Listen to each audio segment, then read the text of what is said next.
అందుకే ఇక్కడున్న మహిళలందరూ చెప్తున్నా, మా చెల్లెమ్మలందరూ చెప్తున్నా, ఎవరన్నా ఇంట్లో కానీ ఇది వాడితే లోకేష్ అన్న చెప్పాడు ఇది వాడద్దు, వాడితే లోకేష్ అన్నే నేను పిలుస్తానని చెప్పాల్సిన బాధ్యత ఉంది. సమాజం ఎప్పుడు బాగుపడుతుందంటే మనం మహిళల్ని గౌరవించినప్పుడే బాగుపడుతుంది.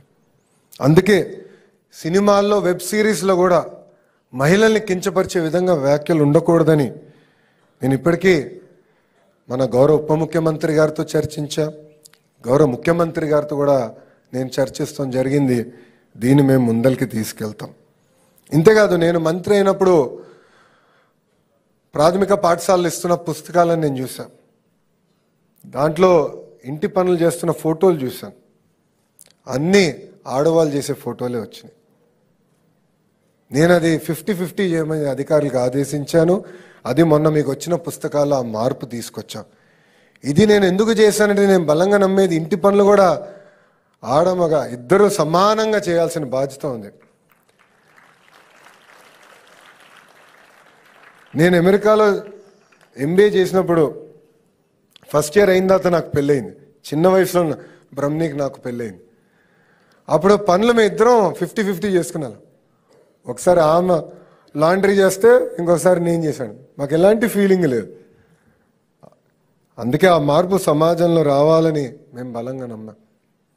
యువగలం పాదయాత్రలో కూడా కొంతమంది పిల్లలు మా తెలుగుదేశం పార్టీ చొక్కా వేసుకుని వస్తే నా బాధ కలిగేది. ఇప్పుడే మీకు రాజకీయాలు అవసరం, దానికి టైం ఉంది, ఇప్పుడు చొక్కాది మంచి చొక్కా ఇస్తాను కానీ పార్టీ రంగులు వేసుకుని తిరగదని పిల్లలకి నేను చెప్తాను జరిగింది. ఎందుకంటే పిల్లల్ని నేను చూసినప్పుడు నాకు దేవుడు కనపడతారు. అన్కండిషనల్ లవ్ ఇస్తారు మనకి. ఆ పిల్లల్ని చూసుకోవాల్సిన బాధ్యత మనందరిపైన ఉంటుంది. కొన్ని నిర్ణయాలు మన జీవితంలో మనకు మార్పు వస్తుంది. ఆ నిర్ణయం నాకు యువగలం పాదయాత్ర.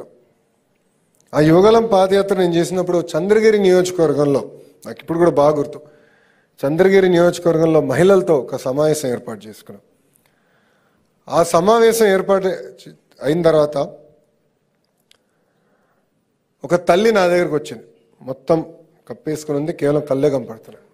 వచ్చి మీతో పర్సనల్గా నేను మాట్లాడాలని, మీడియా ఎవరు ఉండకూడదు, ఎవరు ఫోటోలు తీయకూడదని నాకు చెప్పింది. నేను కూడా ఆశ్చర్యపోయా. ఇప్పుడున్న తరం అంతా ఫోటోలు పిచ్చి, సెల్ఫీలు పిచ్చి, షార్ట్స్